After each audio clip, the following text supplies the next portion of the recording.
It's starting up. Here we go. What is going on, guys? Dave from Wake Up It's Football with the Red Zone Blitz, alongside of Ezra from Idiot Sports Talk. Ezra, it's been a couple of weeks, and Week 17 games have just wrapped up, so we have a lot of stuff to discuss. How's it going? I'm good. I'm finally off the injury report list because I had the flu last week, and I couldn't make it like Jordan or there's no famous football players that played with the flu, right? I had a big game. Anyway, I had the flu. I couldn't rock out, so I apologize for that. But I'm feeling good. My Jets ended the season with a win. Ugh. Well, my Packers ended the season with a win. I think it's time to discuss the Green Bay Packers as a dark horse in the NFC and a team that has kind of not been talked about in the last 5 or 6 weeks, considering the fact that Aaron Rodgers hasn't been here. So we're gonna hit on the two NFC matchups where the Packers and the Bears were playing for the NFC North, and the Eagles and the Cowboys were playing for the NFC East. Then we'll kind of get into all the other playoff implications that kind of happened and went on today. But as for the Packers, this is a team that has their leader come back in Aaron Rodgers. They see another weapon in Randall Cobb come back today, who actually showcased some pretty awesome couple of plays that he had there. But the point is, not too many people thought the Green Bay Packers would make the playoffs after Aaron Rodgers went down. And as a Packer fan, you kind of have to hold out hope. But I think the question has to be asked is, how bad do you have to be a Detroit Lions team and a Chicago Bears team to have Aaron Rodgers injured for half of the season and still not be able to win your division? That question needs to be asked, and I don't know if there's an answer for that. But right now the Packers have defeated the Bears today, which was an awesome win. Was the last 30 seconds. Aaron Rodgers almost gets sacked by Julius Peppers, rolls out of the pocket, and throws a bomb to Randall Cobb for a 48-yard touchdown. And that was the game. So the Packers are now in. They win the NFC North. They play the 49ers next week. I believe it's going to be Sunday at 3:25 Central Time. Ezra, did you watch or catch any of that game? And do you have any thoughts? I did catch the Packers and Bears game, and it was a great game. For the last weekend of the season, it was one of the best games of the year, and it was exciting from start to end. They were fighting. They both wanted to get in, except like I posted on Facebook. Maybe not the defenses, but the offenses, the quarterbacks, Jay Cutler, Aaron Rodgers, Matt Forte, Brandon Marshall, Cobb. These guys, they were great today. Nelson too. He had a huge game for the Packers, but it was a fun one to watch. But to answer your first question, you're talking about the Lions and Bears. Let's not forget the Bears. Let's not forget the Bears suffered an injury too. Okay, they did lose their starting quarterback, but Josh McDowell did play great, and there was speculation and maybe some little controversy among fans. Maybe he should be the starter over Jay Cutler. But the real Achilles heels for the Bears has been, one, that rush defense has been horrible all year long. And today, when you talk about that rollout by Aaron Rodgers, that was a disgusting display of quote-unquote defense by the Bears. That was a blown coverage. There's no way a guy that just came back after, 15 weeks being out in Cobb, or how many weeks he's been gone? It was more like 10. Okay, that was a blown coverage. Yeah, you can't do that. Fourth down, it was fourth down. And another thing is, before that fourth down, wasn't the 4th and 1 when Nelson got that first down? Yeah, there was at that point before the Cobb touchdown, there were 2 other fourth down conversions. Yeah, why was he playing this man deep? It's just that's why he did that little curl and he was open for that first down. Why are you playing your man D on a 4-1? The Bears defense, gave up that game. And I know a lot of people talk about Jay Cutler's he's a choke artist. He did not choke this game today. People need to stop putting all the blame and stop giving all the success to the quarterback. Today, the Bears defense gave it up. And the Lions, speaking about quarterbacks receiving too much, I'm going to just be contradict myself already. Matthew Stafford, if you look at his last 3-4 games, he's been pathetic. Everybody kills Tony Romo, Jay Cutler, because I know they play for these big markets. But Matthew Stafford, I know since he plays for the Lions, maybe his expectations isn't as high. But he's been horrible the last 3-4 games. And you're talking about a choke artist. He did not step up for the Lions at all. If you're a Lions fan, you got to look at your QB who's getting paid tons of money to come up real short and only concentrate on one wide receiver, it seems like, in Megatron. So that's one guy that's been a dud the last 3-4 weeks. Everybody needs to look at him.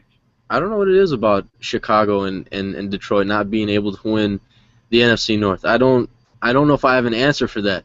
I mean, partially, yeah, maybe you can point the finger at the fact that Jay Cutler wasn't there for Chicago, but at the same time, they still got great quarterback play from Josh McCown.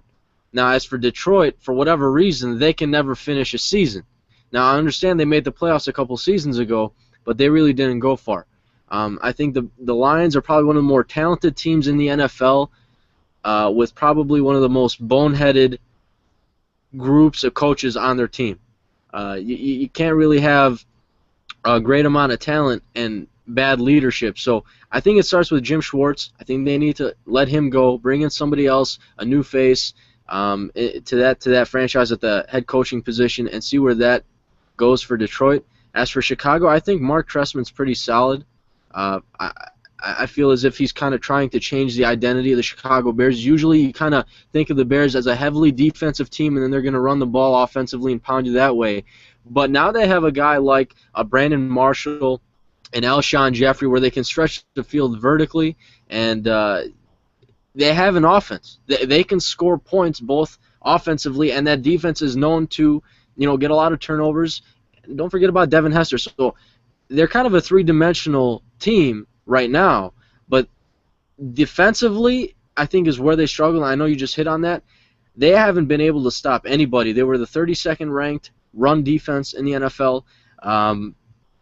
There were other stats that just made them look absolutely awful. So it's tough to kind of answer that question. Now, I did ask a question before I even asked this question. I said, are the Packers the dark horse in the NFC? Now, Black Mom in the FanDuel comment box, he says the Packers aren't going to go anywhere. Honestly, I'm gonna argue that point. But Ezra, do you think the Packers could they make a Super Bowl push? Who's their quarterback? Aaron Rodgers. That's real simple for me. The answer is yes. Okay, when you have a guy that type, that's an elite, and he's in the postseason, they're dangerous. I understand and they got a running back, Eddie Lacy. They got Cobb coming back. They're getting healthy at the right moment. But when it starts with Aaron Rodgers, you're a threat. They may be one and done, but they're a threat now. Teams, you got to be scared of Aaron Rodgers and that offense, plain and simple. They can put up points in a hurry, and they just gain confidence. And they're probably going to play with no pressure. Like, we shouldn't even be in the playoffs right now. They might have that mentality. We should not be in the playoffs right now. Let's just go out there, have fun, and show them that we are still dangerous. And I think that's a scary, mentality if you're an opposing team. Like, these guys, really don't care. Like, before today's game with the Chargers, I thought the Chargers were going to lose today because they usually can't handle pressure. And they almost lost to the JV team of the Chiefs. But they won their game, but there's a technicality there we'll get into later. A lot of people are pissed off about. But now that they're in the playoffs, I think they're going to be dangerous in the sense that they have that mentality. We should not be here. And when you face teams like that, it's very. I think the Ravens had that somewhat mentality last year too. Like, they struggled a little bit towards the, you remember a lot of people thought that defense wasn't there together last year, and I think they had that somewhat mentality, no pressure, and you know what they did in the playoffs, obviously. Another point is I think you can start drawing comparisons to this Packers season and the 2010 Packers season, where you can almost say the Packers probably felt that way, where they got in as a 6th seed. They felt maybe that they shouldn't have gotten in just because there were a handful of other teams that could have gotten in as well. They get in as a 6th seed. They have 3 road games ahead of them, and they beat the Eagles. They beat the Falcons. They beat the Bears, and then they win the Super Bowl. I think you can draw a lot of comparisons. They had 15 players on IR that season. This season, we all know how injury riddled they have been. In the last game of the 2010 season, the Packers had to play the Bears to make it into the playoffs. In the 2013 season, the Packers had to play the Bears to make it into the playoffs. So, I mean, that team got hot at the right time, and you can argue this team is getting hot at the right time. Aaron Rodgers comes back for Week 17, dominates. Wouldn't say dominates, but has a solid performance to beat the Bears. And Cobb is back. I think the Bears defense, like I said, I think helped out Aaron Rodgers and the Packers a lot today. But, I think I expected, Aaron Rodgers to be a little rusty after taking, so much time off to heal up. But he's only going to get sharper when it comes next week. So, he did have a good performance. He didn't dominate. The Bears defense helped him out, but he's only going to get better as of next week. And Cobb too. I think his legs are going to get stronger also. And we're gonna be hitting on all these playoff matchups a little bit later in the show. Right now we're gonna head over to the Philadelphia Eagles and the Dallas Cowboys game where just ended on Sunday Night Football. Let's blame Romo. Let's blame Romo. Don't blame Romo. Let's blame Romo. Nobody can blame Romo. Once again, Romo messes it up for the Cowboys. You can't blame Romo. Oh, for okay. real? Hold on. The thing that I don't understand is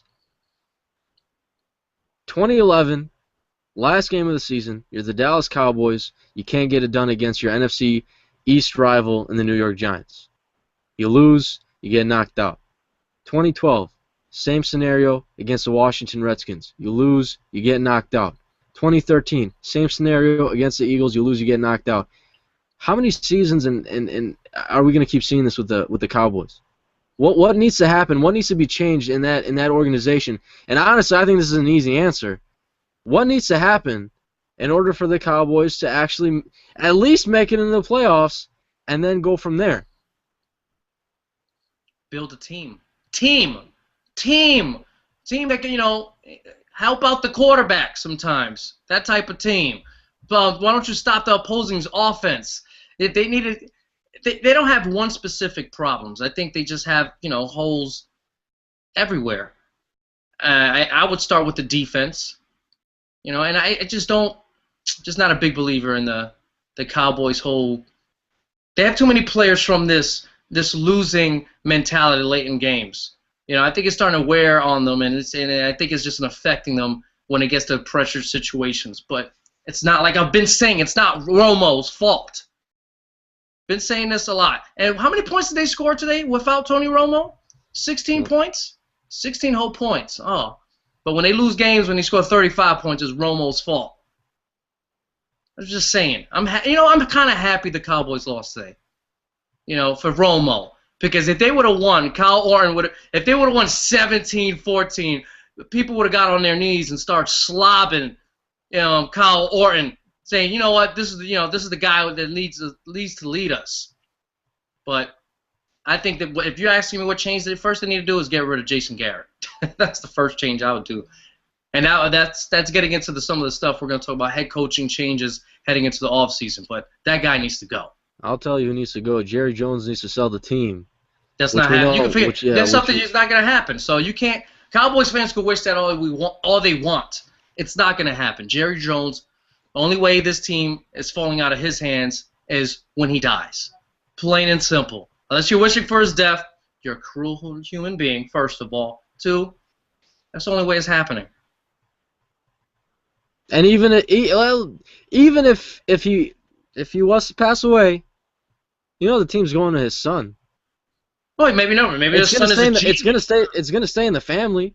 Maybe he's a genius. Maybe his son knows what he's talking about. I don't know. Maybe he's better GM than Jerry. I think his son is the head of the scouting department or something like that. Well, they have talent, right? A lot of people say that the Cowboys have talent. They have lots of talent. So he's doing a good job. Well, I mean, that's the thing that we for however many weeks we sat here and talked about the Cowboys.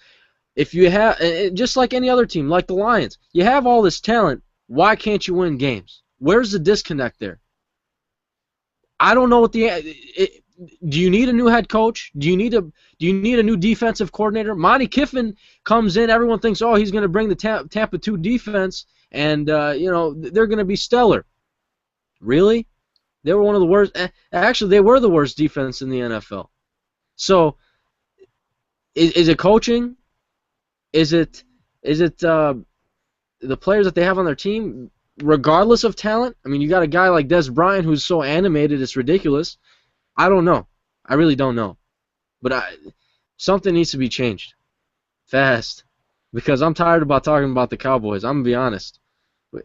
I don't know what it is, but the Eagles beat the Cowboys today in Dallas. I believe the score was 24-22. The Eagles make it in. They win the NFC East, and they will be playing the New Orleans Saints next week. I believe that's going to be a Saturday game.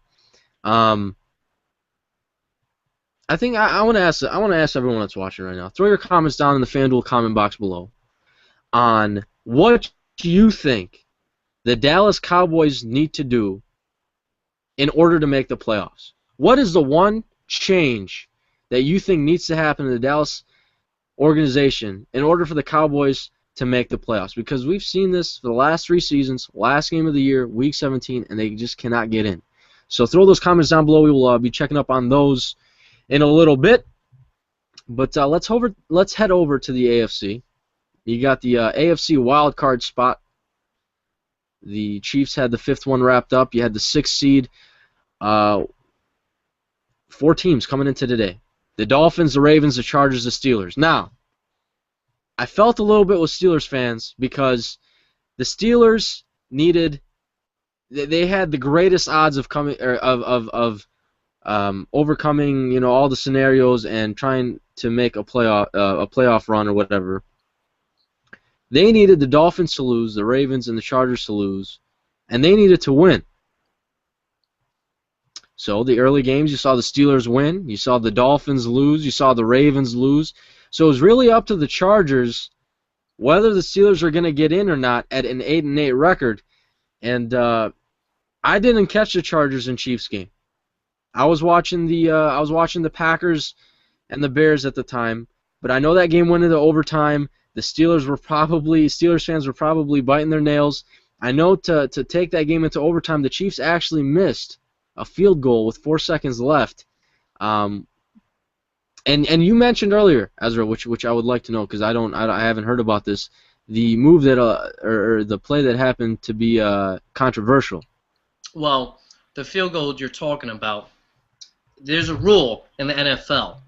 When you line up more than 6 guys on one side of the field goal attempt, which the Chargers did, which they had 7 on one side, it's supposed to be a penalty, supposed to be 5 yards closer, and obviously the Chiefs would have retried that kick, but they did not call that penalty, and the league privately already acknowledged that there should have been a flag, and I guess publicly tomorrow they will acknowledge that the Chargers should have been flagged and the Chiefs should have kicked another field goal. So that's the Steelers fans are livid at the moment. They shouldn't be that angry right now, okay? Because you should never put yourself on relying on others. It's plain and simple. You shouldn't put yourself like that. I'm not saying they don't have a right to be upset, but to be pissed off. I have idiots on Twitter saying, you know what, the NFL's rigged. Yeah, really. The NFL wants the San Diego Chargers over the Steeler Nation in the playoffs. Real smart, jackass. Okay, because that makes no sense if the NFL wants the Chargers in the playoffs over the Steelers. The Steelers, they're one of the top franchises in the NFL, so they will have, ownership will love that. Commissioner will love that. But that's another thing. So, the Steelers did it to themselves. You don't start 0-4 and then get pissed off at the last game. But they should have been flagged, the Chargers. Now the Chargers are the 6th seed.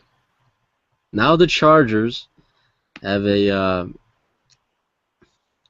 I don't know what word you would describe Phillip Rivers this season in like a couple of words, but he's kind of come back a little bit. He's made a bit of a comeback from the last couple of seasons where he's had couple of down years, a couple of seasons that were pretty He's not bad. the only guy. There's a guy named Ryan Matthews that had a pretty good year himself. I think he had over 1,000 yards, over 1,100 yards this year. Man, Ryan Matthews, a lot of people were killing him. He rebounded nicely, so let's give him some props. And you got that rookie wide receiver in Allen who stepped up too. Mm-hmm. So there's a couple players over there that did their thing. I absolutely loved Keenan Allen, and I'm surprised he fell to the third round.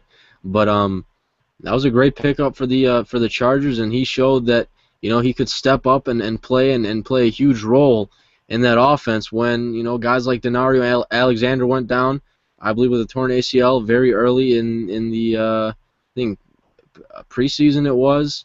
Malcolm Floyd, no Malcolm Floyd, so a couple of their big receivers were out. Keenan Allen stepped up, so he's going to be a big-time weapon to watch out for when it comes to these playoff games for Phillip Rivers. I know Antonio Gates is still playing pretty decent.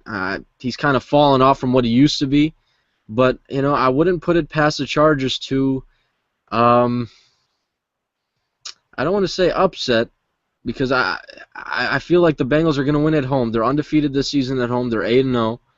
But don't be surprised if the Chargers give the Bengals a run for their money next week. I'm pretty sure that I need to check up on that, but I'm pretty sure that's who the Chargers play, because I want to say the Chiefs are heading to Indianapolis to play the Colts in that wild card game. So you're correct. You are correct, sir. So yeah, don't be surprised if the Chargers do put up a good amount of points, but if I had to make a pick for that game, I'm going to go with the Bengals just because they play very well at home. Whatever reason it is, they don't do so hot on the road. They play very well at home. They're 8-0, and that's where they're playing next week in Cincinnati. So that's who I'm going with for that game. Any Chargers fan watching, that's just my opinion. Don't be mad at me, but watch out for the watch. I'm not writing the Chargers off. I'm just saying if I had to pick it between the two, I'm gonna go with the Bengals. Well, you're picking picks already. I'm not doing picks. I'm not doing picks. You say it I'm sounds doing one pick. All right, I was about to say you got the Bengals already, and I get. Now I would favor the Bengals also. I'm gonna go with the Bengals also. I'm trying to very balanced team. I like the Bengals a lot, and they're coming. They're gelling right now. So, with you, man. Even though, like I said, the Chargers are gonna be dangerous. They're playing freely, like butterflies. So, if you guys don't know, here's the seeding for the AFC. It's the Broncos at 1, the Patriots at 2, the Bengals at 3, the Colts at 4, the Chiefs at 5, and the Chargers at 6. So next week it's going to be Kansas City at Indianapolis and San Diego at Cincinnati. For the NFC, it's It's Seattle at 1. Am I reading this right? Seattle at 1. Who's at 2? Panthers. Yeah, there you go. Carolina at 2. They have this all unorganized. Man, you're going to have to help me out here. I don't have it in front of me, but I'm going to go with Phillies 3. Oh, Phillies 3. Because they're division winners. Phillies 3, Green Bay's 4, San Francisco's 5, and New Orleans is 6. Here's one thing I couldn't believe. New Orleans, they lose their game. The Cardinals win theirs. New Orleans is not making the playoffs. They're not making the playoffs with an 11-5 record. I found that to be crazy. Well, the Cardinals are not making the playoffs with a 10-6 record, so they would have both been 11-5. I think we'd have to find out when the last time a team went 11-5 and didn't make the playoffs, though. So, luckily though for the Saints, they win their game against the Buccaneers. The Cardinals couldn't hold off the Niners in OT, and the Niners win that one to clinch or secure a 5th round seed. If they lost that game, the Saints would have been a 5th round seed, and they would have been heading to Lambeau and the 49ers would have been playing the Eagles in Philadelphia. But now it's Green Bay and San Fran next week, and then you got the Eagles playing the New Orleans Saints in Philadelphia as the 3 and the 6 seed. So that's how the playoff picture is looking so far for next week's games. Now, we're discussing playoffs. We're discussing the successful teams. Ezra, let's head over to the unsuccessful teams with the head coaches being fired for having bad seasons or what have you. This one is puzzling to me. Okay, the Browns have fired head coach Rob Chudzinski after one season, after they finished with a 4-12 record. Good move, bad move, or are you indifferent? I'm indifferent because I'm not there every day. Maybe they see something that obviously we don't get to see. Maybe his preparation for games they didn't like, or maybe there was a head coach that they believe, can bring him to the next level. Maybe there was someone available this year that wasn't last year. You don't know. Maybe they think, maybe they know Mike Shanahan is going to be gone, and that's the guy they want to go after.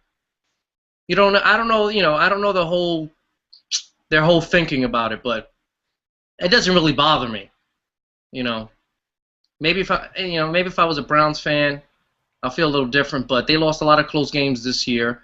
And do you really want to blame it on the head coach? They don't have a quarterback.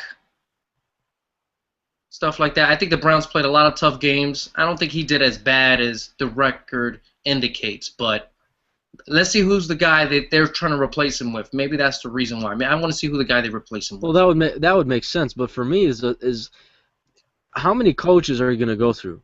How many GMs are you going to go through? But if you believe a guy is, he can bring you, he's that much of a notch stronger than the guy you really, why not? Why does it have to be, let's give this guy a couple years. If you feel like because there needs to be some kind of consistency there. Yeah, but let's say you hire the guy and you're like, I messed up. This guy's not the right fit. It's just sometimes hey, it's real life. It's plain and simple. I know it's a sport, but it's still real life. Maybe it's a guy, he just did good at an interview, but when you see him on his job, he's just not all that. Okay, well here's real life. Injuries are real life. This is a head coach who had to deal with 3 different starting quarterbacks, and you know what? That team remained competitive throughout the entire season, regardless of their 4-12 record.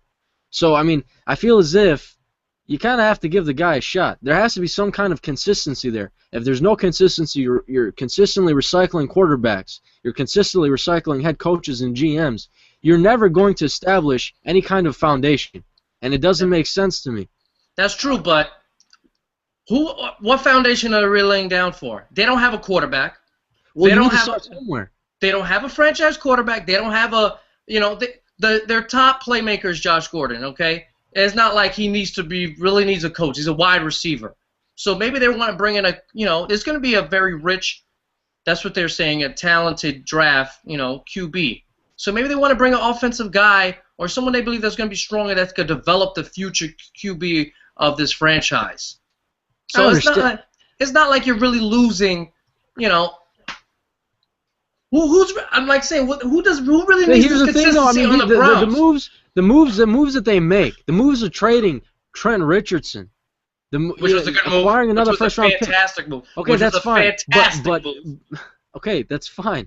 But the point is, he was part of that regime. He was part of that decision-making process to trade Trent Richardson. He was in on the whole, all right, we're trading Trent. Maybe he slept with the GM's daughter. We don't know. That's my point. We don't know the whole intricacies of this decision.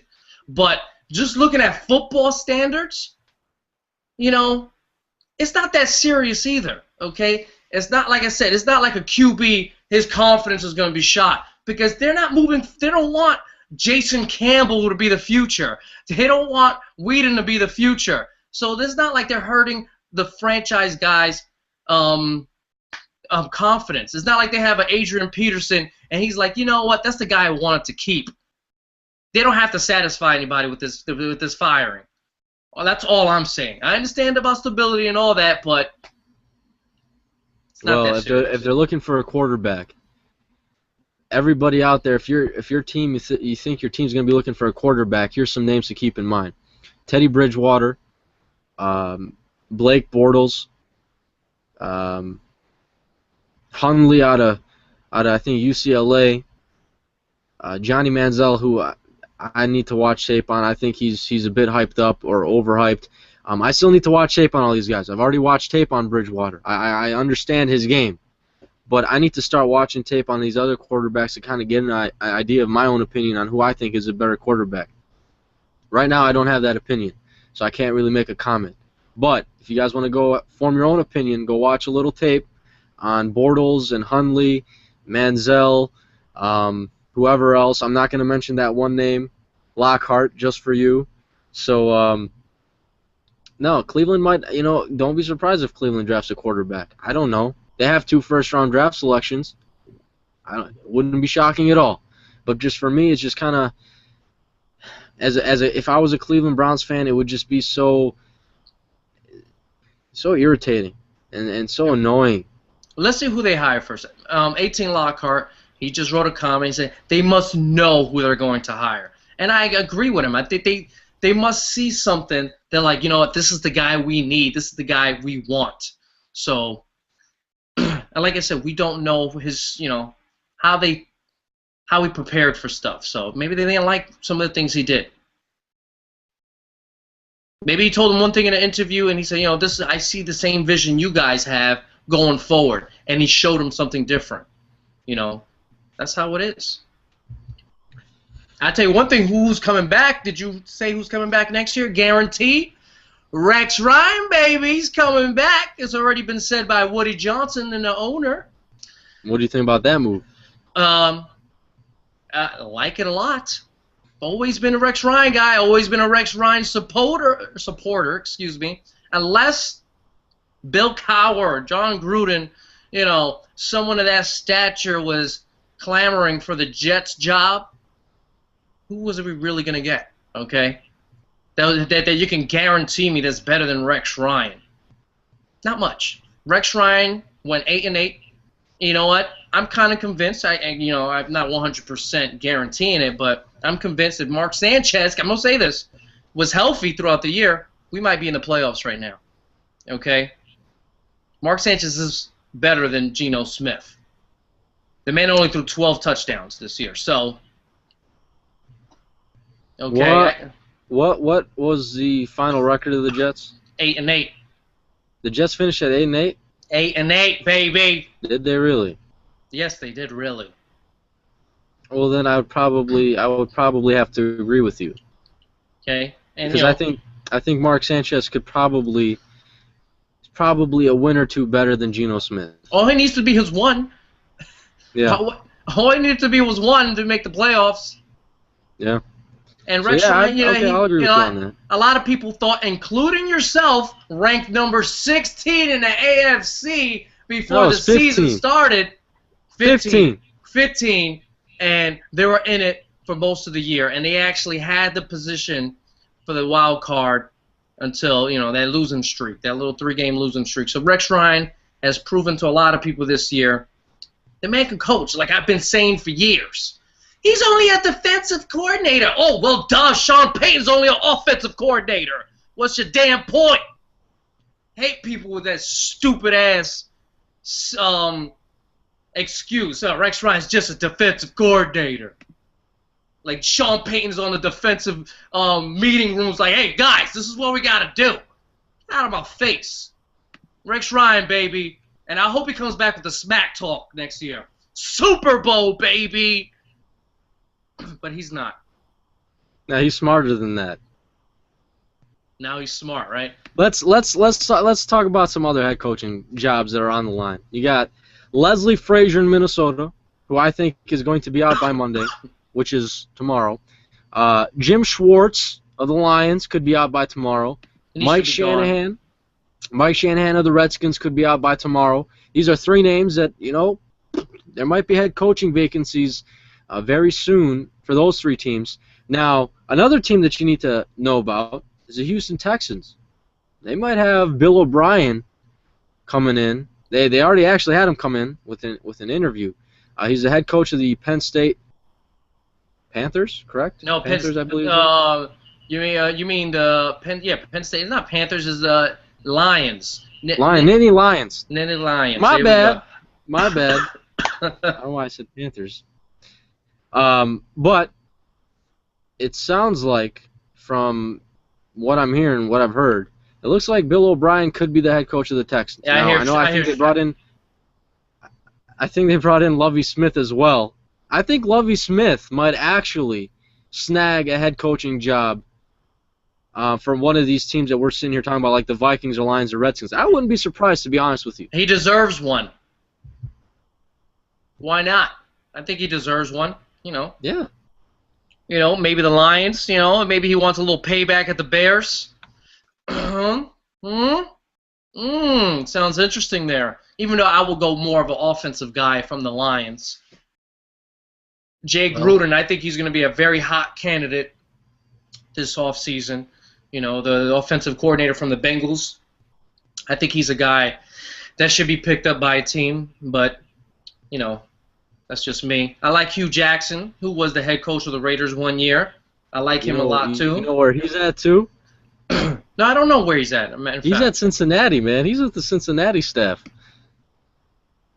So, they got a pretty good group of coaches there. Which is why I think maybe coaching has something to do with talent. I don't know. No, it has something to do with that. But should they or shouldn't? That's the question that we should be asking each other, David. Lions, should they fire Jim? Should the Redskins fire Mike? Et cetera, et cetera. All right, okay, fine. I'm going to say to Jim Schwartz. Me too. I agree. The guy is a dummy.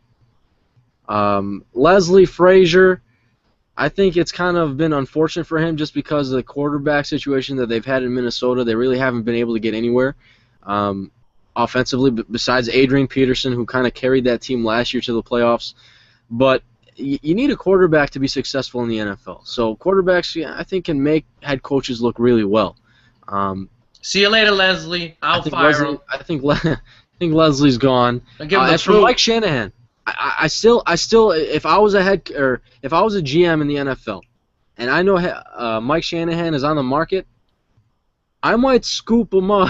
If I'm the Redskins, I'm giving Mike Shanahan the boot. Okay, the boot, baby. Leslie, the boot. Jim, the boot. Boom. Those guys are getting the boot. Mike Shanahan's case, he don't want to deal with a power struggle. He don't want, stuff like that. So he's like, get rid of me. I'll get another job. So give him the boot, baby. There you go. Who else? Who else deserves the boot around the league? Come on, David. You got any more names? Dennis Allen. Yo, you know me. Give him the boot. I was ready to give Dennis Allen the boot last year after 1 year. Okay? Boom. Booyah. Who else? Who else needs to be out of here? Jason Garrett. Give him the boot. There you go. Who else is getting the boot? That's me. Do you agree with me with Jason Garrett? No, I do. I totally agree with you. You need to have a boot. You don't have a boot. I'm the only one with a boot. I don't have a boot. I don't have a boot. But I'm actually one guy that you might, I don't know, this would be surprising to you. I'm going to say hold on to, is it Gus Bradley in Jacksonville?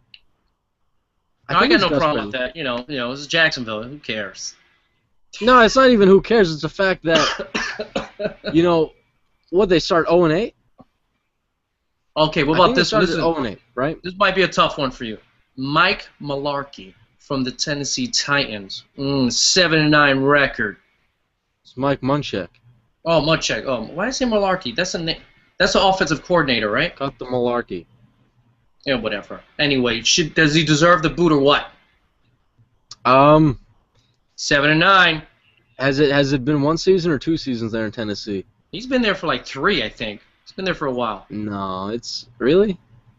How long has Jeff Fisher been with the Rams? Like at least 2 seasons, I think. At least 2. All right, give him the boot. Boot, boom, baby. I agree with you. Give him the boot. Greg Schiano. Give him the boot. Josh Freeman, he's got a couple boots. ready for his ass. You know, Josh Freeman's like, oh, ruined my career, son. The boot. All right. Let's see who else. Who else deserves the boot here? I don't think we saved anyone's job yet. I think we've agreed on all these boots. Damn, we gotta. Who else is on the hot seat here? I don't think he's gonna get it, but for some reason his name swirled a little bit. Mike Tomlin. No, they're not gonna. No, they're not gonna get rid of. All right, would you give him the boot? No. Okay, me either. I wouldn't give him the boot either. The man won a Super Bowl, okay? Even though it was more with Bill Cowher's players and stuff like that, but still, I still think he's a good coach. And they went 8-8 this year after going 0-4. All right, damn, I think that's enough, right? Boots. I think that is enough. That's a lot of boots, Ezra. We're gonna run out of boots, man. Sure, man. There's got to be someone else that could get it. It's got to be someone else. How about coach of the year nominations or something like that? How about we run that real quick, because I think there's a couple of coaches that should be nominated. First of all, one guy that comes to mind is Andy Reid in Kansas City. To what he did to turn that team around from a 1-15 record, was it, from last season? Yes. Chip Kelly maybe. I can't believe I'm gonna say it. Bill Belichick deserves Coach of the Year consideration. For what? You know, for what? What do you mean for what? Injuries this year? Okay. No, then give it to Mike. Give it to Mike McCarthy if you're talking about injuries. Like I said, injuries. You got a guy going to prison. Okay. You lost a big. I don't care about prison and. No, I don't. He That's had to fine. deal with Whatever. That. Prison, injury. He lost his best wide receiver. But when have the Patriots ever really, truly faced some sort of? They went 12-4. Dude, I hate the Patriots. I think he's a cheater. He should have been suspended for Spygate. All that wonderful things. Okay, believe me. I believe he deserves the boot in a lot of ways. Not for being fired, but the man deserves some coaching of the year consideration. People always want to give the coach of the year to teams that had low expectations, and how about teams that actually fulfill expectations? Coaches, some guys, I've always said the toughest thing in sports is to actually fulfill expectations. That's the toughest thing, is not to go beyond low expectations, because you know what? It's pretty easy, okay? It's pretty easy going over low expectations. Filling expectations is the toughest thing in sports. Bill Belichick deserves some credit, man. But there's more guys out there, too. We're just talking about candidacy here. What about Rivera? Panthers, 12-4 record. How many teams you talking about going beyond expectations? Panthers, how many people had them winning the division 12-4 record? 0. Number 2 seed. Nobody. So that man deserves some consideration. I like the Andy Reid. Mike McCoy, the guy from the Chargers. Mm-hmm. Helping Phillip Rivers turn it around. Bruce Arians, with the Cardinals. Yeah, Bruce Arians should be one of those guys as well. So those guys deserve, a lot of consideration. Who's going to win it? That's going to be tough. I was just about to ask you. Like, if you had to pick, let's say, out of all the guys we've thrown out there, you got Belichick, Chip Kelly, Andy Reid. I don't know why I just wanted to say Mariano Rivera. Ron Rivera. It's Ron Rivera. Bruce Arians and Mike McCoy. That's 6, I think. Out of those 6 names, who would you pick? Man, I'm going to go between 2. Oh, man. To me, it's between out of Bill Belichick and Ron Rivera. It's out of those 2. I guess I'm squeezing my hate here, and I'm going to go with Ron Rivera because second-ranked defense. He's a defensive guy. He's helped Cam Newton develop into more of a complete quarterback. And it went 12-4, number 2 seed. It's not like they just sneaked into the playoffs. They have a bye. So I'm going to go with Ron Rivera, slightly over Bill Belichick. That's my winner. I would narrow it down to 3. I'm going to say Bruce Arians in Arizona, Andy Reid in Kansas City, and Ron Rivera with the Panthers. But if I absolutely had to pick one, man, that's tough. I think all three deserve it. I don't know why. I don't know why I have the feeling to say Andy Reid in Kansas City. I feel as if turning a 1-15 franchise around usually isn't easy, but they had the talent to do it. Andy Reid was, however many years he spent in Philadelphia coaching that team. He comes into Kansas City with, a fresh, whatever, new life, whatever you want to call it, and he just turns that team around. They start the season out at 9-0. They have a new quarterback in Alex Smith. It's just they kind of revamped that entire team. There was a new identity there, and they just kind of had a swagger about them, especially defensively.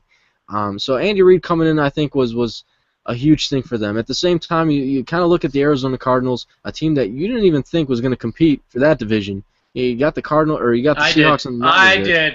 I know, and you know what? I said the Rams were going to compete. So I think that entire NFC West is probably the best division in football. But did you honestly think that they would be a 10-6 team, almost an 11-5 football team, trying to make the playoffs? Man, did you honestly think that? Like I said, he's one of my candidates. He's done a marvelous job with the Cardinals. He had them rolling towards the end of the year, and he had a chance today to take out the 49ers. He deserves a lot of consideration. He really does. So it's no knock on him that I don't have him winning it, but deserves a lot of cred. Yeah, and then you have to mention Ron Rivera in Carolina. So it's really hard for me. I think I'm gonna go with Andy Reid. I'm gonna take Andy Reid and the Chiefs. Turning around from 2 wins, first overall pick to 1 or 2 wins. Yeah. So before we get to our predictions for next week's games, we're gonna get to your guys' comments down in the FanDuel comment box. There's a lot of them. Looks like 18 Lockhart might be our MVP of the night. MVP of the night right now. Well, right now, not yet. He can't get the MVP just yet. The night's not over yet. Look, Ezra, I think we have to make this official, though. I think we have to, every Red Zone Blitz we do, we have to give an MVP award at the end of the night. We have to. How about, no, not MVP. How about, player, commentator of the week or player of the week, okay, one of the guys, and maybe at the end of the year or end of our season, we give out our MVP. How about that? That's what we should have done at the beginning of the year. Because, Wookie Collins has been a player of the week a couple times. Gotta give my boy Wookie Collins some love out there. He's been hot. There's been a couple other guys too. Yeah, Black Mamba, he was hot a couple weeks too. Postman, there's been a couple guys here that's, trying to go after. But 18 Lockhart, he's one of the contenders. I'm not gonna, he thinks I'm always getting on him. 18 Lockhart, but he's one of the contenders. I know what he is. I know what he stands for out here. So right now, I think just for tonight, I don't know, man. I say MVP. He's got to be MVP of the night, or somebody's got to be MVP of the night. I say that's the award. They can't call it right now, though. No, I'm not calling it right now. I'm saying that the award should be called the MVP of the night. All right, man. Let's get to their comments down in the FanDuel comment. All right, let's go. Get to the comments. All right, so I'm gonna hit that refresh button, head down in the FanDuel comment box. Unfortunately, I don't have the FanDuel links down because YouTube is goofy right now. But, man, there's so many comments. I'm going to have to scroll all the way down and see what we talked about from the beginning of the show. The Postman says he can't believe the Packers made the playoffs. You better believe it. Joel Rodriguez, your buddy, he's going off about his guy McCoy. Rushing champion this year, over 1,500 yards. Mm-hmm. I think though, if Peterson would have stayed healthy, he would have toppled over McCoy. I don't know. McCoy had a fantastic year. I think at one point though, like a couple weeks ago when Peterson was still doing his thing, he was still better than McCoy when it came to yardage.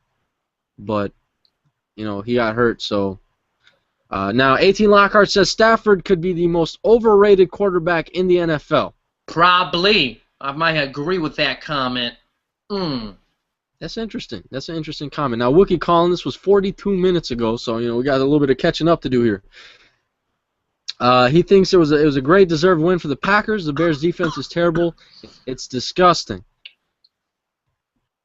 He also talks about his Lions. He says his Lions have all the talent in the world to make a run, but they have the worst coaching staff in the league. Matt Stafford needs an offensive-minded coach to be successful, so they need to clear out their coaching staff in order to kind of turn that team around. And I would agree with him. I think there's no questioning that. Black Mamba over here, he's saying he still blames Romo because he probably gave Kyle Orton some pointers, some lessons out there in the practice field. I told you, blame Romo, baby. 18 Lockhart says the Cowboys should hire an experienced head coach. They should look at David Shaw, who was a guy I was going to mention. I think he's out of Stanford. Yeah, he's never been an NFL head coach. However, the man has learned from Jim Harbaugh and has a winning pedigree. I'm not a believer in college coaches. Whoa, Ezra. Hold it right there. There's a lot of college coaches who have been successful in the NFL. And there have obviously been a lot of head coaches that haven't been successful in the NFL. But what's the difference between a college head coach and an NFL head coach, where sometimes you'll see NFL head coaches who have done all right? Would you say downgrade, or would you say step down from their position and go back down to college? Because sometimes it depends on the money that they're receiving. It doesn't really depend on the job title. Oh, you're coaching the Bears for $5 million a year, or you could be coaching Alabama for $8 million. So they go where the money is. I think it also, that's kind of the main factor that depends on when it comes to some of these head coaching positions. But you really think college coaches aren't meant to coach NFL? I didn't say meant. I just said it just doesn't translate. It's very few of them that translate very well to the NFL. Very few of them. A lot of them has been unsuccessful. You know what? I think it's just more of a mentality thing, because as a college head coach, you have control of everything. I mean, you're the GM, you're the god, you're the players come to your school because of you. They're control freaks. And I know NFL coaches are somewhat the same, but they have to go through the general manager, the president of the team, the owner, and they know they can't talk to players certain way because a player, making $10 million. How do I care? You have to manage egos more in the NFL than you do at college. Yeah, I understand that. But what better example? I don't like the guy. I don't like his attitude and how he carries himself. But what better example than Jim Harbaugh?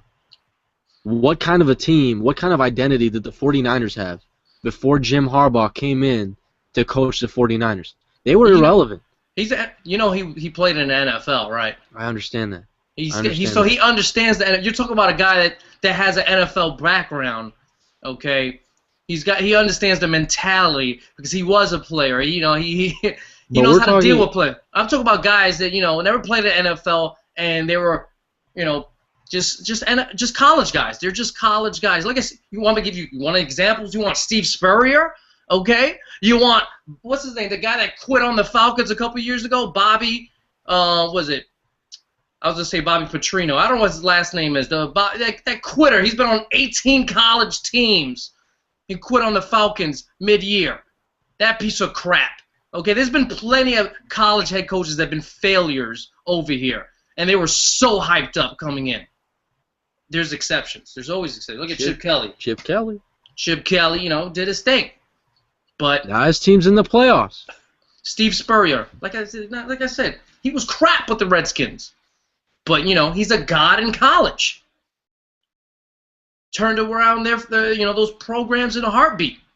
Stuff like that. It is what it is. We're going back to the comment box here. Yes, I'm still stuck in the 2006 mindset of college coaches in the NFL. That is me. I will stay in that mindset. 18 Lockhart said that Hundley's going back to UCLA, which I haven't heard anything about yet. I thought he's still, because from what I heard about Hundley, I heard that if he was to declare for the NFL draft, that there are already 2 teams that have him as the best quarterback on their board as of right now, which says a lot. I mean, there's 2 out of the 32 NFL teams that have him. I mean, you should feel special about yourself if you have even one team, who thinks that you're the best quarterback in this upcoming NFL draft. Well, a couple teams have him as the best quarterback, and I wouldn't be surprised if a couple more teams have him as like the second or the third best quarterback. So Hundley could be a guy to watch out for when it comes to quarterbacks in this upcoming NFL draft. Now, according to 18 Lockhart, he said he's coming back to UCLA, which I haven't heard anything about yet. Maybe some news just broke about it. He also mentions the Texans. 18 Lockhart mentions the Texans targeting head coaches. They fired Kubiak. Wookie Collins says he thinks Ron Rivera should win Coach of the Year. 18 Lockhart rips your Jets. He says that the Jets... he doesn't rip your Jets. He says, weren't as terrible as you thought. They still have no offensive weapons, which I would actually agree with. Wouldn't you agree that the Jets need to target a big playmaking wide receiver? Is that just how many times have I said that on Red Zone Blitz? Have you said that? I don't know. Have you said it? And another thing 18 Lockhart said is these boots still have better hands than Stephen Hill. So I totally agree. The Jets' offense is pathetic, and that's one of the reasons why Mark Sanchez never really succeeded. He didn't have any help around him. So Geno Smith is going to suffer through the same thing. They can't catch the damn ball. Joe Philbin. What do you think about Joe Philbin down in Miami? Yeah, does he deserve the boot? He doesn't. I don't think he deserves the boot. You think so? I don't think he does. I don't know. It was a tough loss today and stuff like that, but Ryan Tannehill has developed under him. That they need to work on that offensive line. That's for sure. If you're the Dolphins. 18 Lockhart is ripping you pretty good right now. He said he stands for everything Ezra doesn't. Common sense. Uh-oh. Hey, Lockhart, I don't know if he's going to vote you as the MVP of the night now. No, he can rip me. That's okay. That will never, influence me on the voting. Okay, I'm just saying it wasn't over yet. He just wants an automatic. But like I said, 18 Lockhart, he's a contender up in this. I'm talking about for the MVP of the year. For the night, he's leading the charge right now. He's at like 35 points at halftime. If you want to compare this to basketball, he's killing it right. He's on fire. Well, here's a good question. The Starkey Sharky 100 says, isn't there a rule that says when an offensive player fumbles, only he himself can advance the ball? So how was Boykin able to advance in that touchdown? Well, I think according to the rule where when the ball was coming out of Aaron Rodgers' hand, I think it was Julius Peppers, hits Rodgers' hand, the ball comes out, thus it would be a fumble. Now, I understand it went forward, but I don't know if that rule would apply in that scenario, because I think that's just a live ball for anyone to be able to pick up and do what they want with it. So in that case, the referees didn't blow the whistle. The play wasn't dead. The players were just standing around at one point. Boykin picks up the ball and eventually runs it in. I would have to actually look into that rule about moving the ball forward or whatnot, but I don't know if there's a technicality there or not. That was an interesting play, though, not going to lie. Elliot Mox says, do you think the Vikings playing outside next year will be a good or bad thing? Now, they're going to play outside for the next 2 seasons while their new stadium is being built, and they're going to be playing at the Minnesota, is it the Golden Gophers? Is that what their mascot is? Yeah, they're going to be playing at that stadium. Yeah. So, I think that's interesting. I don't know if the Vikings are going to be used to playing 8 home games outside in the cold. Well, it depends how they rebuild this offseason, what pieces they pick up. But if you're gonna have Christian Ponder, okay, the weakest arm in the NFL, it's gonna affect him. But overall, I think it depends what they do in the offseason. Well, don't forget, if they're gonna stay a running team, I don't think it's gonna affect Adrian Peterson much. No, I don't think so either. When you're out in the elements, you're out in the cold, you want a running back. You want someone you can rely on to hand the ball off to. And what better running back to have than the best one in the NFL? Just hope that AP stays healthy for the Vikings, and they shouldn't have a problem. It really comes down to quarterback talent at this point with the Vikings. They have Josh Freeman on the roster. They have Matt Castle and Ponder. But do you think any of these three guys are going to be viable options to be at least an average starting quarterback in the NFL? I think maybe Matt Castle. I think they'll bring him back. And honestly, I would imagine they're gonna draft a guy, but Matt Castle, I think they'll feel confident enough to bring him back. If I had to pick one of the three, if I had to pick one of the three, I'm going with Josh Freeman. I think he's still got the highest ceiling, if that makes sense. I think. Well, he does, but I don't think they want to. I don't think they want to go forward or see the future with any of these guys. But they had the most success with Matt Castle, and I don't think the Josh Freeman experiment really sparked their interest. I think he'll go to another team where he can start fresh and have a chance to be a starter. I don't think that's going to happen in Minnesota. This is going to be interesting. I mean, it's going to be one of those scenarios. It doesn't really matter on the coaching staff. They're going to have to, bring a guy in early in the draft, and then have, Ponder. If they want to keep all three guys, I don't know what their contracts are looking like. Have those three guys. Ponder needs the boot, baby. He needs the boot. Give them the boot. That's fine. But they need to have all four guys compete for that starting quarterback job and find the guy that they firmly believe in and then stick with them. Well, first they got to get a new coach. It's probably not going to be Ponder. Yeah, first they need a new head coach, yes. But I don't think it's going to be Ponder. I don't think it's going to be Castle. I wouldn't be surprised if it was Josh Freeman. I really wouldn't. I still think Josh Freeman can be a starter in the NFL. It's just kind of unfortunate what happened to him in Tampa Bay. Mark Sanchez would be the starter in the Minnesota Vikings.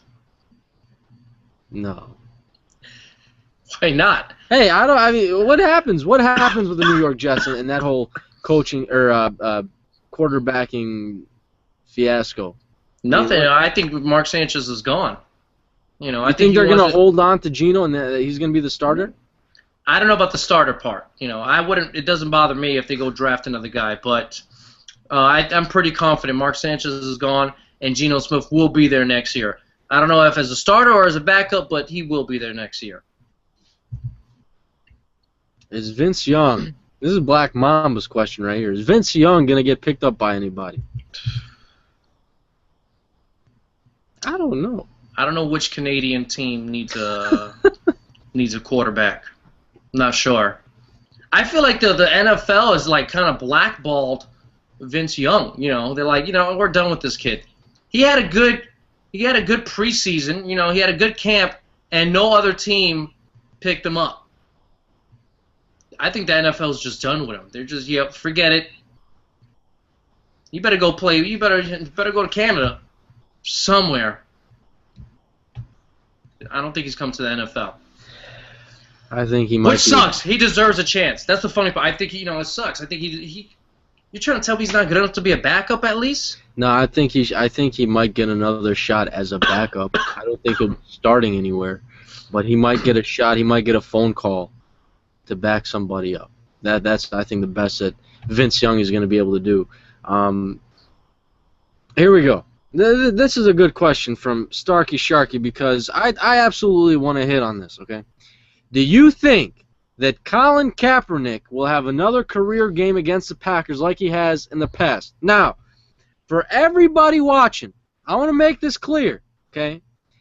Colin Kaepernick was a guy that was not a guy that was very high on my list. Regardless of how he performed last year, he had 10 starts under his belt. I understand he took the Niners to the Super Bowl, but Coming into the season, I said I'm not high on Kaepernick. I think he's overhyped. I think everyone's jumping on his bandwagon. And guess what?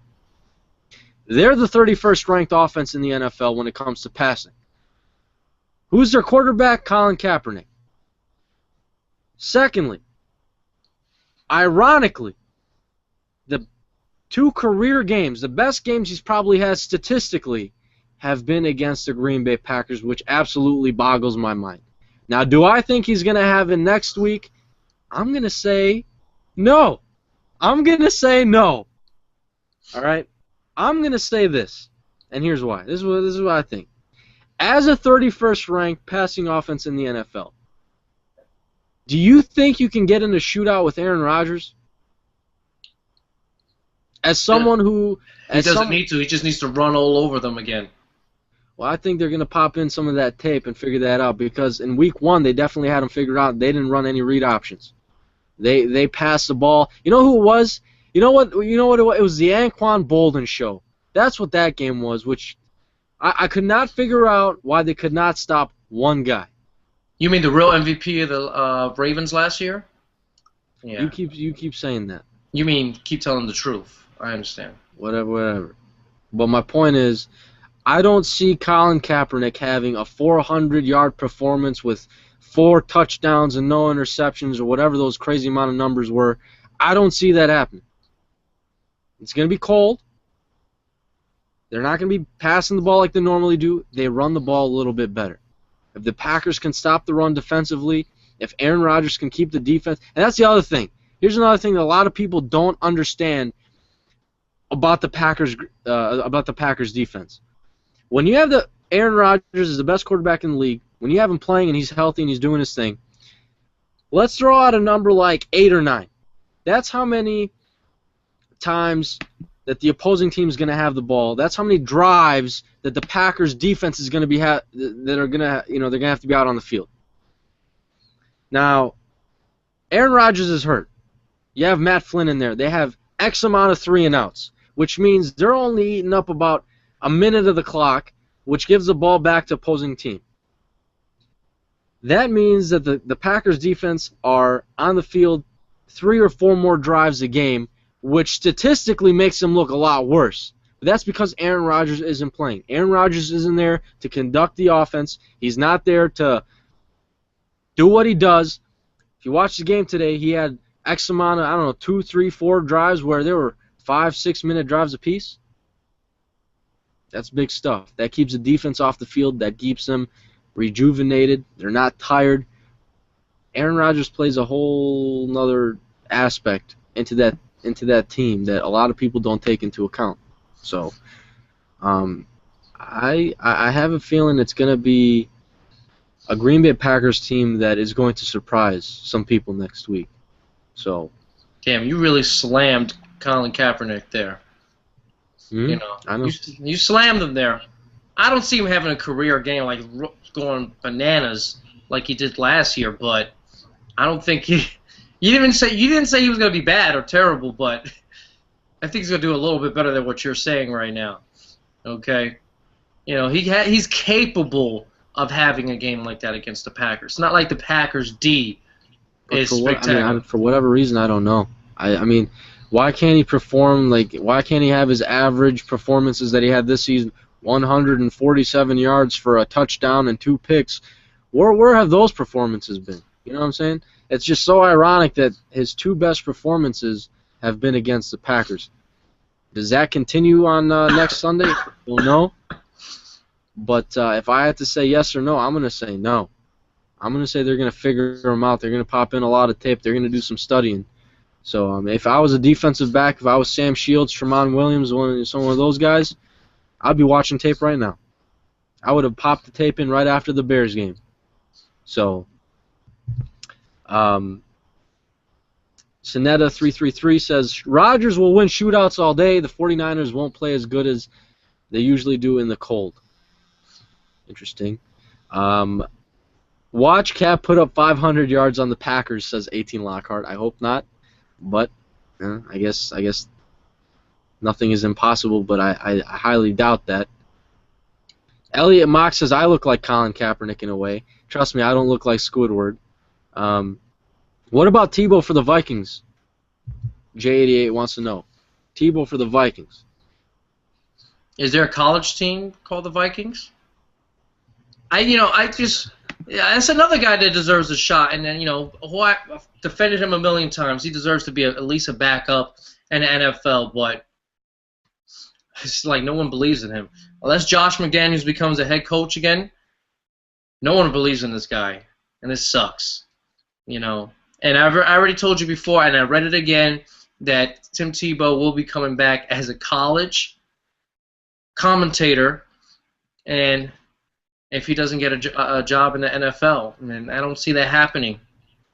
If it didn't happen this year, what's going to change really much this offseason? He's a running back. Oh, that running back helped the team go to the playoffs. Just saying. That's the 32nd ranked pass offense. They still went to the playoffs with that running back. Okay, the Jaguars wish they had, something like that. Hey, hold on. Before you get off that point, you're the one who I don't know if I've heard anyone more adamantly always argue the point of this is a passing league. Tim Tebow goes against your own argument. If you install Tim Tebow into an offense right now, you're telling me he's a passing quarterback? No. Or you're telling me I say as a backup. The guy deserves to be at least a backup. Okay? That's fine. That's fine. Okay, that's what I'm saying. But you're making him sound like he could go on 16 of the 32 NFL teams right now and lead them to the playoffs. No, what I'm saying is he's better than 16 backups in the NFL. That's what I'm saying. Okay? How many backups in the NFL can say they helped it? How many times I have to say this? How many backups can say they helped the team go to the playoffs? 16 backups right now in the NFL can say that? Can 16 that's half the league. Can 16 backups say that? I think not, right? I think not. That alone warrant, backup quarterback. If an injury happens, I'll put Tim Tebow in there. I have to change up my offense, but how many backups? That's the thing, man. You don't. As soon as you start changing things around, doing all this just for one player, it's over. And usually when you put, when your starting quarterback goes down, your season's done. I don't know about that. Chicago's season wasn't done with Josh McCown. Okay. And what was he? He was a backup quarterback. Tim Tebow? If I was a GM, the Texans season I'm not touching was done. The Texans season was done when their backup quarterback. Well, maybe their season was done with their starting quarterback. Well, maybe that's an argument too in itself. But you're trying to tell me, even in a business aspect, if you're the Jaguars, why wouldn't you sign Tim Tebow to make more money? Forget business. Forget business. What do you mean forget? This is the NFL. It is a business. Tell you, what do you mean forget business? Listen. We're not playing street ball. These guys play they make billions of dollars a year. You talk about. You want to make more money? You want to make more money? Bring in a franchise quarterback. Have your scouts find a talent in the draft. Find a scout. Tim Tebow to a 9-year, $90 million deal and make it your long-term plan. Have a scout. Find somebody in the draft. Find a talent. Have them installed into your offense. Have them lead your team and make a playoff push. That's how you're going to make money. That's how you're going to sell jerseys. And instead of having Tim Tebow come in and win you 3 games and sell the number 15 jersey, we got to take people in the stands. That's fine. But you're not going to get anywhere. The point is, the whole objective is to be a winning franchise. Tim Tebow's not going to have you do that. Why are we having a Tim Tebow discussion? Because you love him. I hate him. Keep bringing up his remarkableness, okay?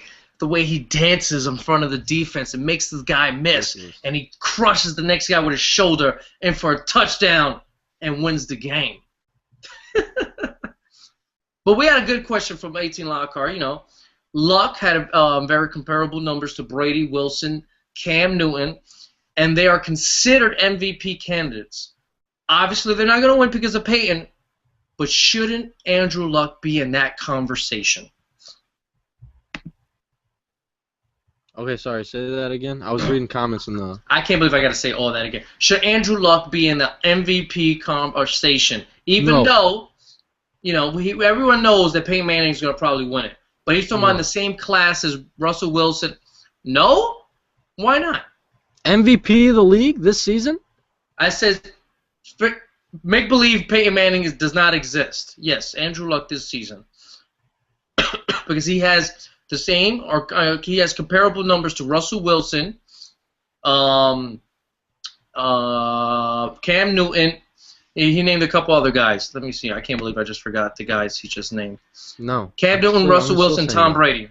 I have a man crush on Andrew Luck, and I'm going to say no. I don't think so. I mean, just from what I saw, some of the games that he lost, some of the performances he had, for you to be the MVP, you have to be remarkable all season long. You have to be the Peyton Manning of the league. I don't think Andrew Luck was that at certain points in the season. To help out his argument, you got to. Do you think Russell Wilson, Tom Brady, Cam Newton are MVP candidates this year? Not Tom Brady. Not Tom Brady? No. Man, you guys are going hard. Hey, look. You know, Russell Wilson. There has something. There's numbers that accompany these players. Yes. I understand there's certain circumstances that players play under with what Tom Brady had with some of the receivers that brand new receivers and rookies. Aaron Hernandez wasn't there because he had a certain crime in the offseason. And but did you look at his numbers this year? Did you look at how he produced? I like to look at numbers. That's just me. You had over 5,000 yards. Let's see how you did it. Oh, you had over 3,000 yards. Well, that doesn't beat 5,000. So you must have not been playing as well as this guy. So, I mean, Alex Smith. You want to talk about MVPs? You want to put Alex Smith in that conversation? I'm going to say no.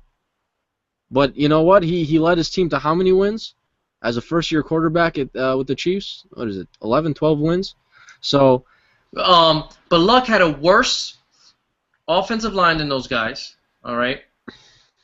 He had a lesser running game than those guys, and but Mark, he was in a very weak. Do you have a stat line? Do you have a stat line available?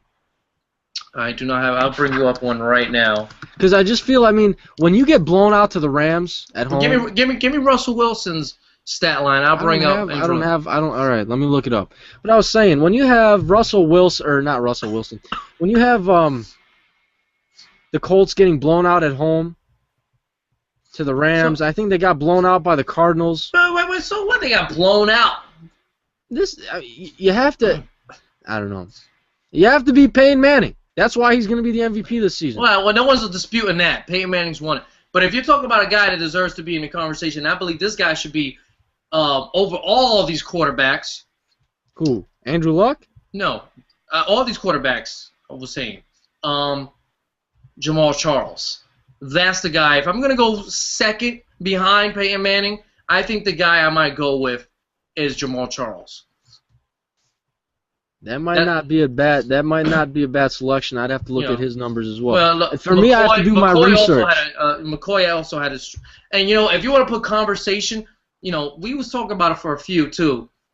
I put him last probably in the conversation, but Nick Foles,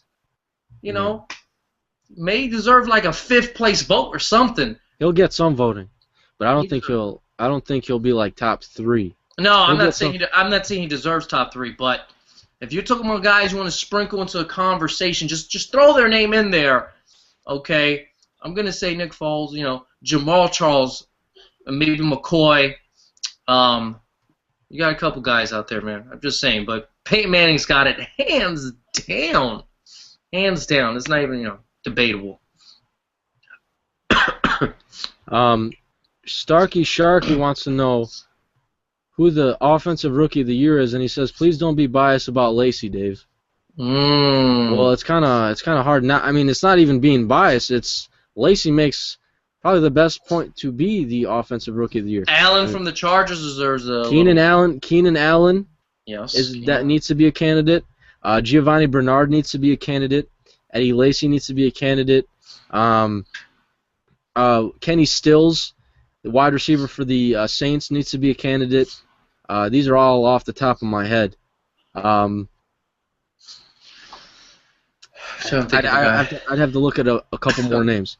But the guys I just mentioned, I mean, you're talking about Eddie Lacy, who has rushed for over, I know it was 1,000 last week. It might be over 1,100 now.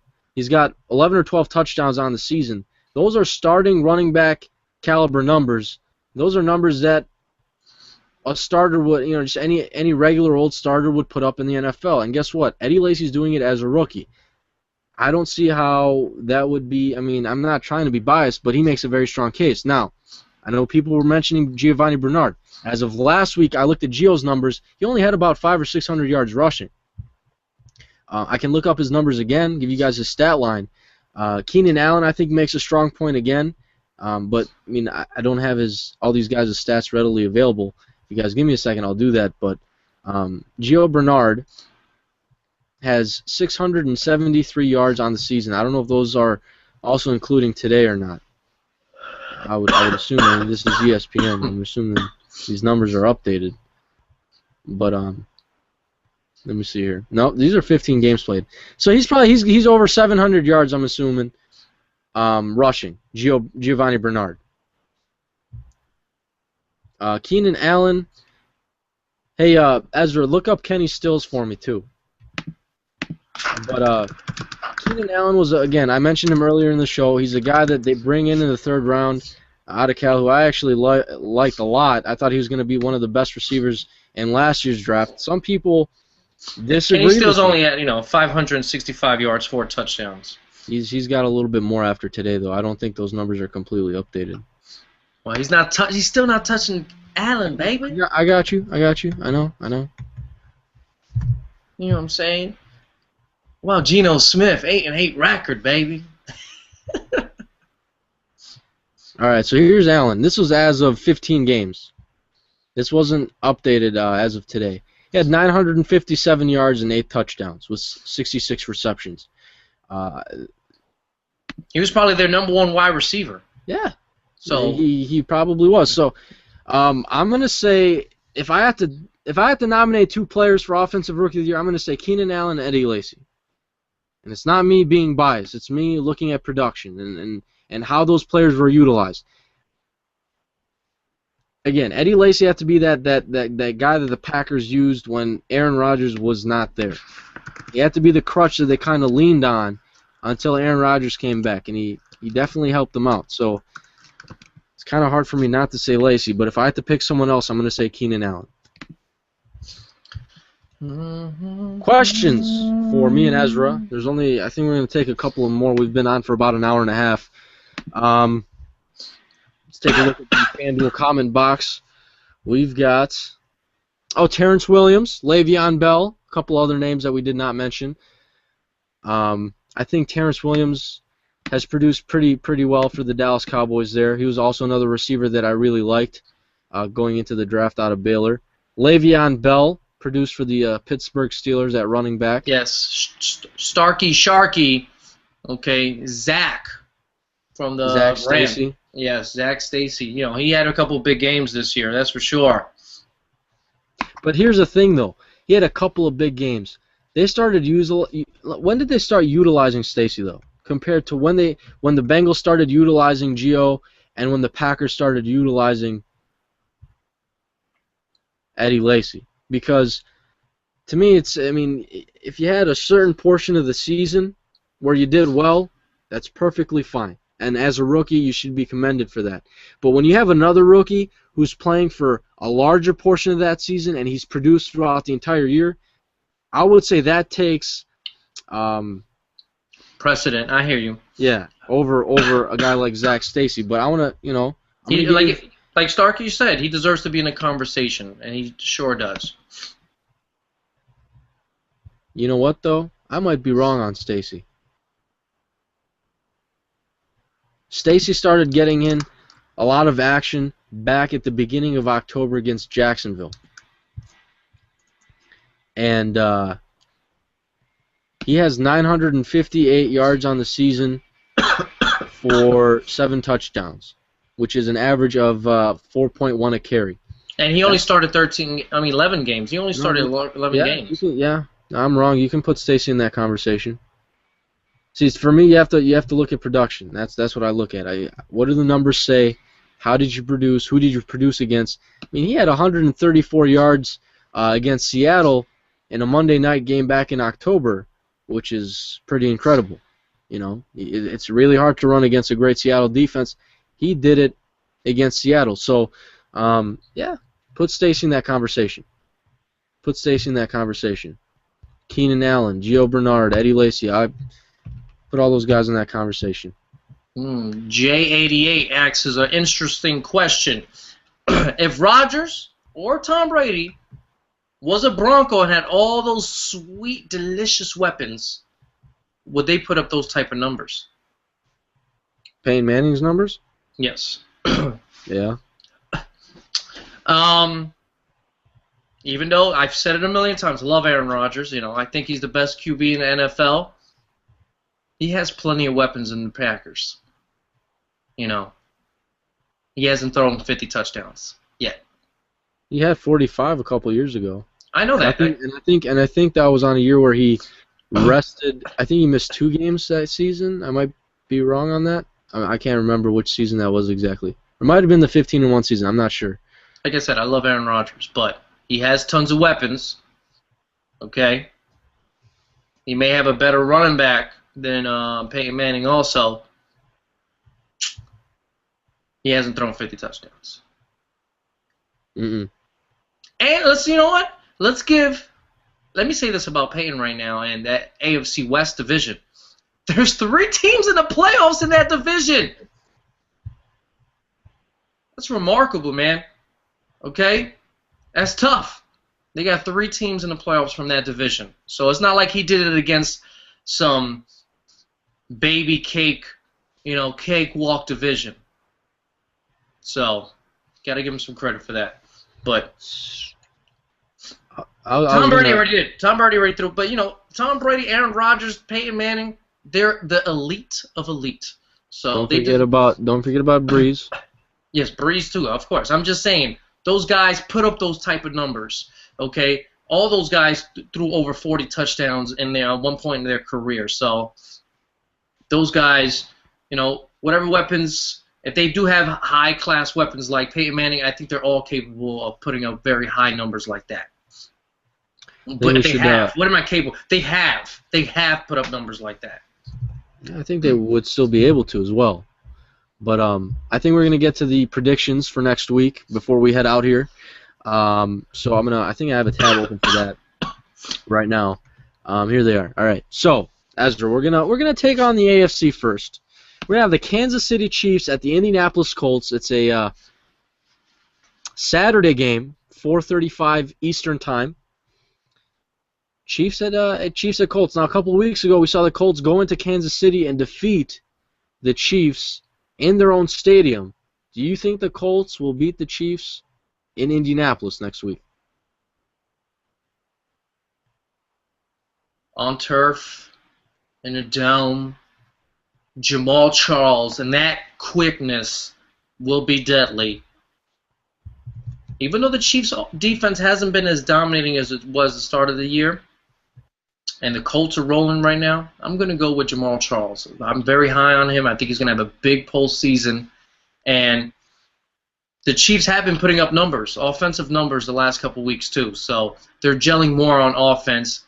Alex Smith is being more confident with going down the field. So I'm going to go with the Chiefs here, even though it wouldn't surprise me, obviously, if the Colts won. But I'm going with the Chiefs. I think it's going to be a close game. It's going to be a tight game. But last year on the Red Zone Blitz, this year on the Red Zone Blitz, I've mentioned to you the name of Andrew Luck. And I've also mentioned to you that in the next couple of seasons, Andrew Luck is going to start being that serious franchise elite quarterback that we think who can start running the tables. And last year they made the playoffs. This year, I think they beat the Chiefs. I think this season, this next week, I think they make a statement. I think Andrew Luck is the one who makes that statement. He says, hey, you know what? I'm that elite quarterback that you guys drafted #1 overall. I'm gonna show you by defeating the Kansas City Chiefs. Don't forget, though, the Chiefs, in the last, 5-6 games, they've lost a couple of games after their 0-9 start. They've stumbled up a little bit at the end. The Colts, they are also a team that have stumbled up kind of towards the middle of their season. But, like you said, I think this could be a close game. I wouldn't put it past Jamal Charles having a huge game against a very average Colts defense. If it's a close game? If it's a close game, I would favor the Colts because Andrew Luck is the comeback kid. So that's what I was about to say. I would much rather have Andrew Luck than Alex Smith at quarterback. I feel as if Alex Smith is a little bit more of a game manager. Andrew Luck is a little bit more of that franchise quarterback leader type of guy right now, even if he's been there for only 2 seasons. So I think he makes a statement. I think the Colts win at home, and they move on to the divisional round. Next game, the Saturday game, is actually going to be an AFC game. That would be the Saints at the Philadelphia Eagles. It is an 8 o'clock game Eastern time on NBC. Prediction, Ezra. This should be an explosive game, right? You're talking about scoring. It should be in the high 30s. This matchup right here should be a dandy to watch. But I'm gonna go with the seasoned former Super Bowl champion Drew Brees and Sean Payton and company to come on town and whoop some booty. So yeah, I got the Saints. I think this might also come down to my point with the Colts and the Chiefs. I understand that Nick Foles has been playing out of his mind, and very good and very well, and I understand they're playing at home.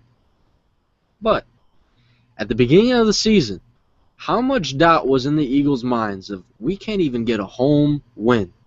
There was a point in time where they had a streak that they couldn't even win at home. They picked it up a little bit here, more towards the end of the season.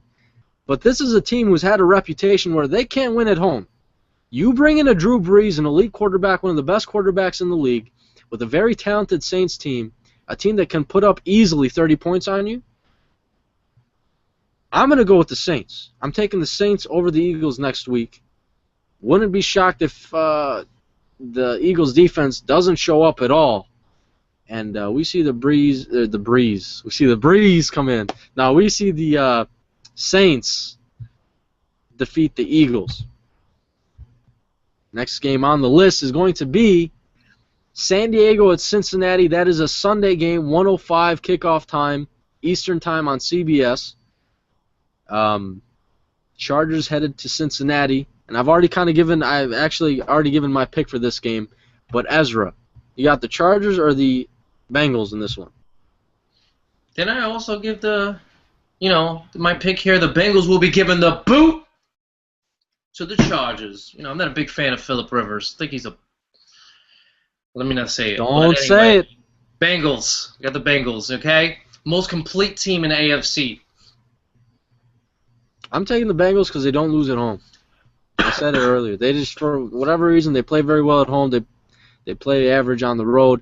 And again, in the last couple of red zone blitzes that we've had here, we've kind of both acknowledged the fact that the Bengals are probably the dark horse of the AFC.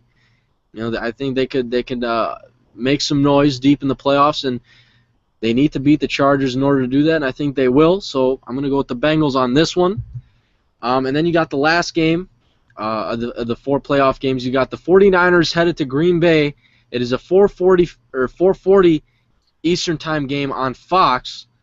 Ezra, who are you picking for this one?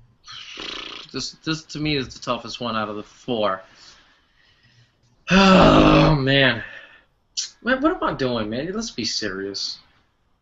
I'm going Aaron Rodgers. That's my boy. Okay, I'm not even a Packers fan. That's my boy right there. All right, I'm going with Aaron Rodgers. Cobb. The 49ers just hasn't been, even though they ended the season with a nice record. Just not as hot as on them this year that I was last year. I'm just gonna go Aaron Rodgers because they're gonna be, like I said, they're gonna play freely out there. And I don't think they expect to be there, so they're gonna be rocking next week. I already kind of gave my 2 cents on Colin Kaepernick and what I think about next week, and I don't think he's going to put up the numbers he's put up in the last 2 games that he's played the Packers. The first game of the season the Packers had, they shut him down pretty well when it came to the read option. So he was forced to throw the ball. Anquan Bolden had a huge game. If the Packers want any shot, they need to figure out how to stop Anquan. That's that and Frank Gore. You stop Frank Gore, you stop Anquan, you have a pretty good shot of winning. Don't forget, there's so many weapons that the Niners have. There's so many weapons the Packers have. This could easily be a huge explosive game. This could easily be, you just kind of don't know what you're going to get.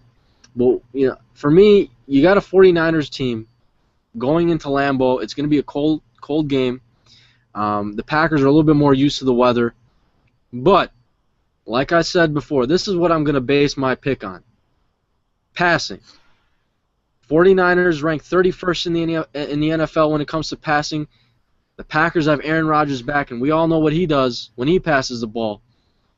I'm picking the Packers because they'll probably be able to pass the ball a little bit more efficiently, and then they have that balance in Eddie Lacy where they can run the ball when it comes to the elements. So I'm going to say Packers in a close one. I'm going to say, if I had to pick a score, I'm going to say 27-23, Green Bay over the Niners at Lambeau Field. So probably not a shocker. You see the posters behind me, but I told my buddies, I told my friends watching the Packers game, if the Packers get in today, if they beat the Bears, make it in the playoffs, we could be drawing direct comparisons to the 2010 season when the Packers had the same exact scenario. They win the last week, and then they just have a run to go into the Super Bowl. Not saying Super Bowl yet, but I'm saying the Packers are getting hot at the right time. They're getting healthy at the right time. They bring Rodgers back. They bring Cobb back. We could be seeing a dangerous team here, but it starts next Sunday against the Niners. I'm picking the Packers 27-23. I'm assuming you guys have a lot of picks down in the comments below, so we'll get to a couple of those, and then we're going to head out. We refresh here, head down to the FanDuel comment box. Not a lot of picks. Not a lot of picks from you guys. Wookie Collins says he thinks the Colts at home in a close game. The Postman thinks Colts colors are black, not white and blue. The real dark horse. Interesting. The Colts can play up on better teams, according to the Postman. Nick Foles finished the season with the 3rd highest passer rating in NFL history, which is also a very valid and interesting point. But is he a playoff quarterback? It's interesting I say that because is Peyton Manning, his record in the playoffs is not too high. I don't want to hear that dumbness. Don't bring that dumbness. Tony Romo. Please don't bring that dumbness about Peyton Manning's playoff record. You already know how I feel about Peyton. I think he's a boss. I don't care what his playoff Peyton record is. Peyton Manning, I can honestly say I think Peyton Manning is the best quarterback to ever play. I can say that. I won't go that far, but I hate when people bring up. No, I'm going that far. I hate when people bring up his playoff record. I'm going that far. Peyton Manning is the best quarterback to ever play. So who was the MVP tonight? You had Postman, you had Wookie, you had 18 Lockhart throwing down some comments, Elliot Mock, Black Mamba, Davon Fields, Gio knows even through. Who was the MVP tonight? I think it's based off of how many comments you throw down. You gotta give it to 18 Lockhart. You gotta give it to 18 Lockhart. Listen. 18 Lockhart did win it tonight. But let me tell you something. It's not based on just comments. There's got to be substance behind those comments. Exactly. And, 18 Lockhart delivered tonight, but it's not it's quality, not quantity, okay? Sure. I want everyone to know that going forward, okay, for the future Red Zone Blitzes. When you're going to win MVP of the night, it's not quality. It's not quantity. It's quality. And we had some challenges, but 18 Lockhart, he delivered on both ends tonight. Actually, tonight, everyone who's still watching, we've had the biggest audience we've ever had on the Red Zone Blitz, so I appreciate everyone watching. It's been awesome. It's been a blast. We've been on for about an hour and 40 minutes, but it's time for us to get off. Red Zone Blitz, Ezra, next week, same time after the Sunday night game, or actually, no Sunday night game. It's going to be after the Packers and the Niners play, which is going to be an earlier time. That's cool with me. My lady's going to be away to Peru. She's going to be out there enjoying herself. And I'm going to be over here watching playoff games, enjoying myself. You know what I'm saying? All right. So let's do this. So everyone watching, listening right now, Red Zone Blitz next week, 9 o'clock Eastern, 8 o'clock Central? Or when does that late game end? No, it ends around 6:30 my time. So you want to do 8 o'clock Eastern, 7 o'clock Central? Is that fine? 8 o'clock for you? Sounds pretty good right now, but I guess we'll confirm it during the week on our respected pages. Okay, all right. But that sounds pretty good right now. Yes, it does. So if you guys just want to make sure, head over to Facebook. You guys can like our Facebook pages, facebook.com/WakeUpItsFootball, facebook.com/IdiotSportsTalk. We update our stuff every single day with the latest news, including news about the Red Zone Blitz. So if you guys want to go ahead and like that page, that would be awesome. But we will confirm on Facebook and on Twitter what time exactly we will be broadcasting on Sunday night. It'll be either 8 o'clock Eastern, 10 o'clock Eastern, whatever. We'll figure it out. But, I mean, we appreciate everybody joining us today. Again, biggest audience we've had of the season, which is awesome. Red Zone Blitz is growing. Wake Up It's Football is growing. Idiot Sports Talk is growing. Ezra, are you growing at all? Have you grown? Whoa. How tall are you? Aren't you a short guy? I am short. I'm 5'7". Are you taller than me, David? I am taller than you. Short, man. Short. I didn't know you were that short. I am 5'7". I'm the same height as Ray. No, I'm a little taller than Ray Rice. I think he's like 5'6". But yeah, I'm short. It's okay. Like I tell the ladies, we're the same height in the bedroom, baby. All right, it's time for the Red Zone Blitz to. Kid. It's time. It's time for the Red Zone to get off. It's time for us to get the boot. Get out of here. It's time for the boot. I'm gonna have to bring this on next week to see who gets fired. Who gets fired during the week? That's a good idea. Who loses in the playoffs next week? We'll see who gets the boot next week. Some Tims, baby. All right, Dave from Wake Up It's Football, Ezra from Idiot Sports Talk. Again, check us out on Facebook, hit us up on Twitter, subscribe on YouTube. We are out. See you guys later. Say something again, Ezra. Say something again. So they see your goofy face. This is my goofy face. I've been sick, man. Doing this sick coughing everywhere. Apologize. Apologize. Ooh!